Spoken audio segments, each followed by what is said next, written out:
Operation lotus completely fail करके हमारा फिर एक बार कांग्रेस का राज्य यहाँ पे पुनर्स्थापित है। भारतीय जनता पार्टी का माननीय राज्यसभा का सांसद वो विजयश्री को प्राप्त। तो ये जानबूझ के फेल करने की कोशिश करते हैं, लेकिन हम उसमें से निभर के आएंगे और ये बिल्कुल भी परिस्थिति खराब नहीं, हम उस स्थिति को बाहर आ रहे हैं। अब इसमें भारतीय जनता पार्टी पर दोष देकर आप केवल राजनीतिक खींच तो मिटा सकते हैं। हिमाचल में कुछ नहीं है, हिमाचल में नाराज है, एमएलए नाराज है, मिनिस्टर नाराज है, इस तरह से नैरेटिव सेट करते हैं। जब यहाँ आके मैंने देखा तो सब लोग एक साथ काम कर रहे हैं। जो कांग्रेस पार्टी के वरिष्ठ नेताओं के अंदर से थे, अनेक बार चुनाव जीते, माननीय मंत्री रहे, उन्होंने क्यों कांग्रेस पार्टी की खिलाफत की? जो हमारी अच्छी काम है उसके लिए तो कम से कम शाबाशी देनी चाहिए, वो भी हमें मिलती नहीं है। बहन रजनी जी ने कांग्रेस पार्टी की सरकार जो हिमाचल में चल रही है उसकी उपलब्धियों से बचने की कोशिश की।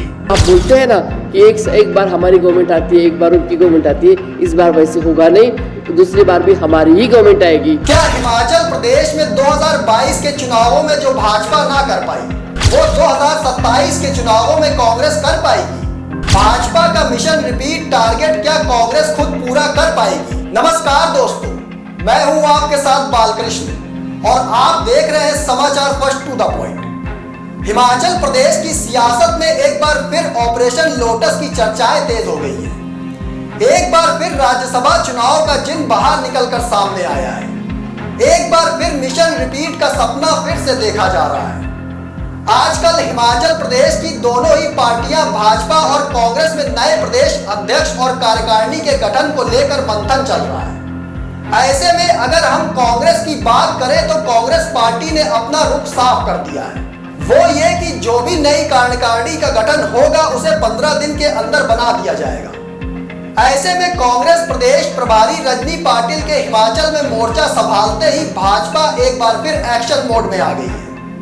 भाजपा ने सीधे तौर पर रजनी पाटिल को अपने निशाने पर लिया और हिमाचल प्रदेश की सुक्खू सरकार के साथ संगठन में नेताओं की नाराजगी का मुद्दा एक बार फिर उठा दिया। जहां एक और कांग्रेस की नब्ज टटोलने के बाद रजनी पाटिल ने सरकार और संगठन के बीच तालमेल बनाने की जिम्मेदारी ली, साथ ही सुक्खू सरकार के कामकाज की तारीफ भी की।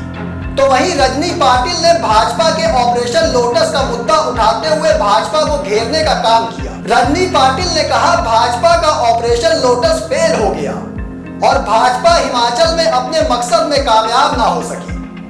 उधर रजनी पाटिल के हमले के जवाब देने खुद सामने आ गए भाजपा के प्रदेश अध्यक्ष डॉक्टर राजीव बिंदल। डॉक्टर राजीव बिंदल ने सीधे तौर पर रजनी पाटिल को अपने निशाने पर लिया। बिंदल ने कहा भाजपा पर राज्यसभा चुनाव की हार का ठीकरा फोड़ना कांग्रेस की अपनी हार को छुपाने की कोशिश है। बिंदल बोले रजनी पाटिल सरकार की उपलब्धियां बताने से कतराती रही है। इससे ये आभास होता है कि हिमाचल प्रदेश में कांग्रेस पार्टी का खटाखट मॉडल फेल हो गया।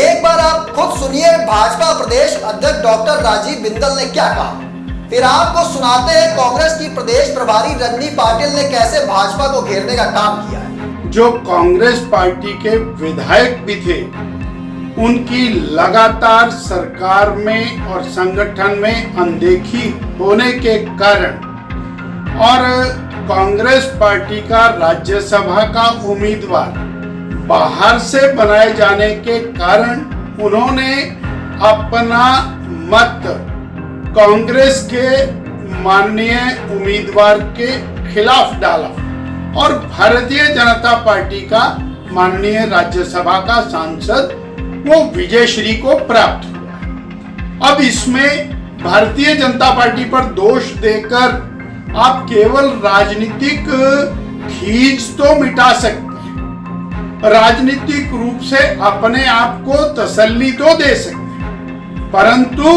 वो माननीय विधायकगण जो कांग्रेस पार्टी के वरिष्ठ नेताओं के अंदर से थे, अनेक बार चुनाव जीते, माननीय मंत्री रहे, उन्होंने क्यों कांग्रेस पार्टी की खिलाफत की, कांग्रेस के उम्मीदवार की खिलाफत की, इसकी गहराई में और जाने की आवश्यकता है। हाँ, बहन रजनी जी ने कांग्रेस पार्टी की सरकार जो हिमाचल में चल रही है उसकी उपलब्धियों से बचने की कोशिश की और उन्होंने समझ लिया होगा कि हिमाचल में कांग्रेस का खटाखट मॉडल, झूठ बोलकर घोषणाएं करने वाला मॉडल वो फेल हो गया है। इसलिए सरकार की उपलब्धियों की चर्चा करने से माननीय प्रभारी जी बचती रही। भाजपा का पलटवार रजनी पाटिल के उस बयान पर आया जिसमें उन्होंने कहा है कि हिमाचल में कांग्रेस संगठन को मजबूत बनाकर 5 साल कांग्रेस और 5 साल बीजेपी सरकार की प्रथा को खत्म किया जाएगा। रजनी पाटिल ने कहा साल 2027 के विधानसभा चुनाव में कांग्रेस दोबारा सरकार बनाएगी।